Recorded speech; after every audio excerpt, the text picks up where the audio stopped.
Good evening, all. Do you remember that Dixon of Duck Green? Well, some of you will remember, and some of you are too young. Mind you, I was fairly young then myself. And speaking of that, I was looking through some old photographs lately, and it was wonderful what we've time for at the moment, isn't it? And I wondered, as I looked at Ian and I pushing prams and holding toddlers on donkeys, where the years have gone. Time certainly waits for no man.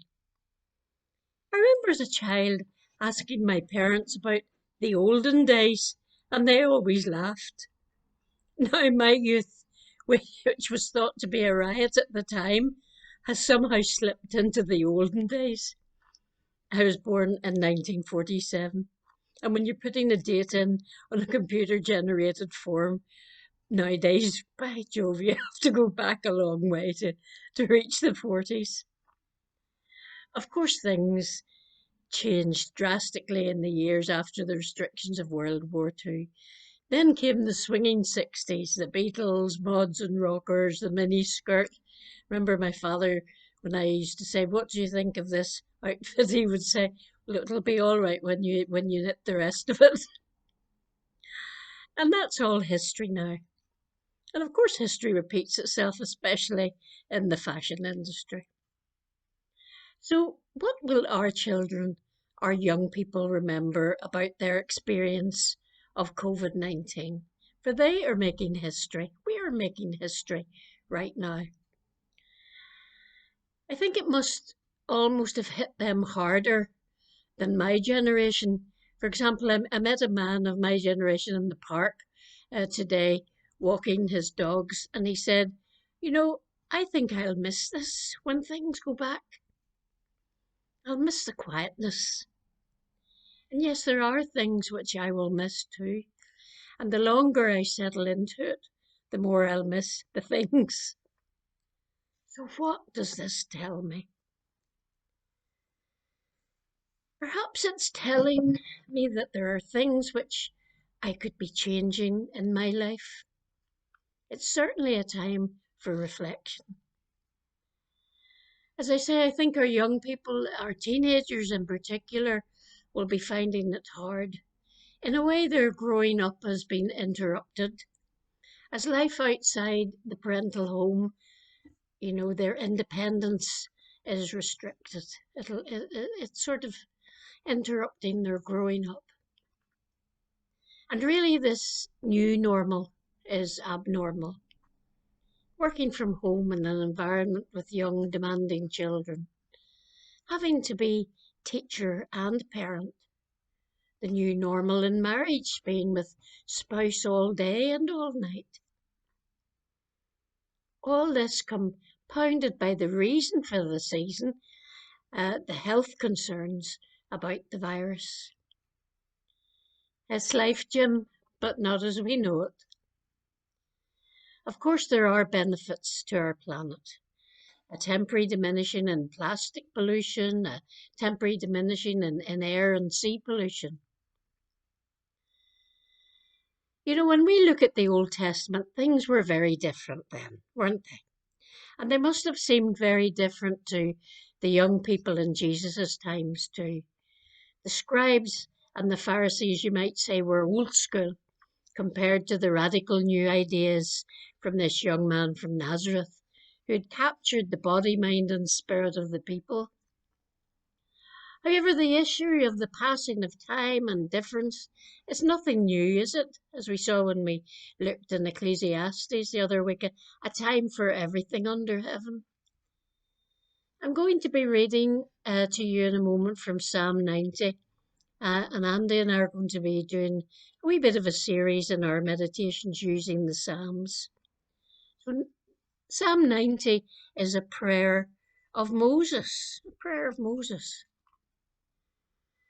So we're looking at time. We're stressing about the length of time we might be in lockdown, especially those of us who are deemed vulnerable for one reason or another.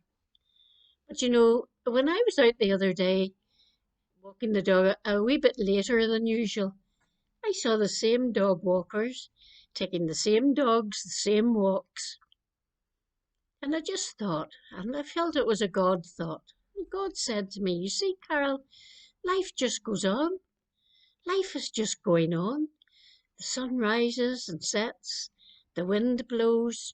You sleep, you rise, you eat. All the ordinary conditions of life just go on. The necessities just go on. There are things in life that have not changed from the beginning of time. Constants, if you like. And Moses reminds us in his psalm of the constants that holds it all together, no matter what. Psalm 90, verse 1.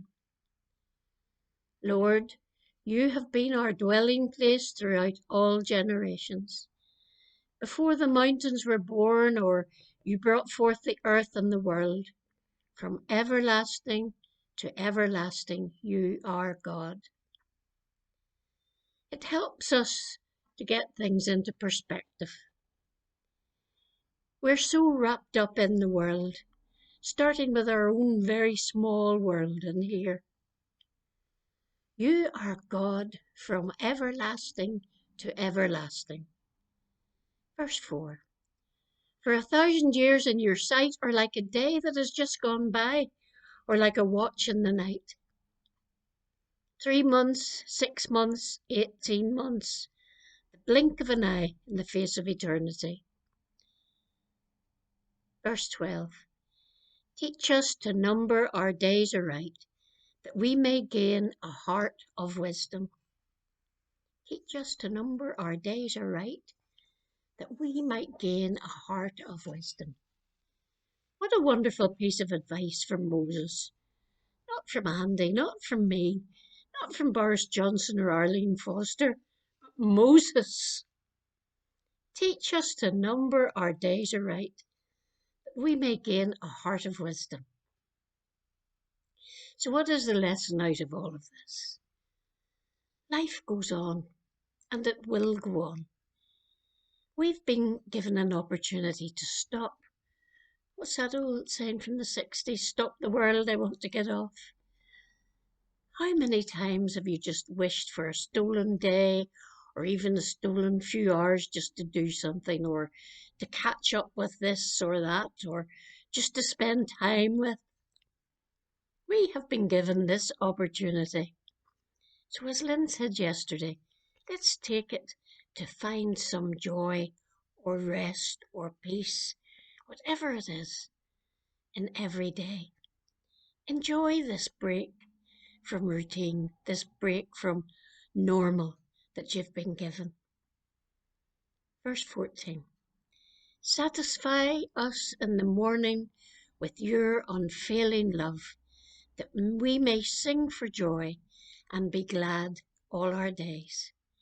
Satisfy us in the morning with your unfailing love, that we may sing for joy and be glad all our days.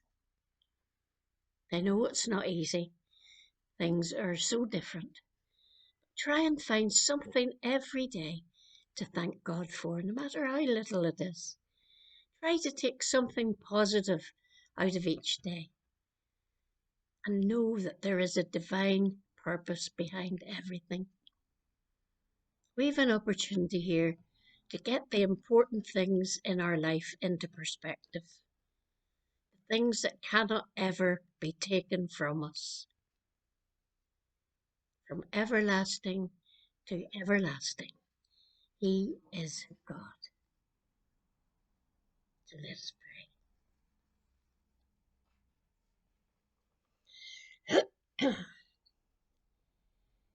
Eternal Lord, help us to take to heart the brevity of our time on earth, and so gain wisdom to live through these different times, aware of your eternal presence.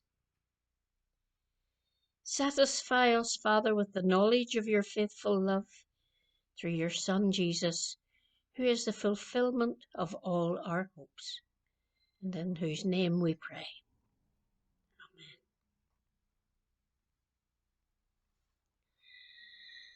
Amen. O Trinity of love, you have been with us at the world's beginning. Be with us till the world's end. You have been with us at our life's shaping. Be with us at our life's end. You have been with us at the sun's rising. Be with us till the day's end. Amen. And God bless you. Night.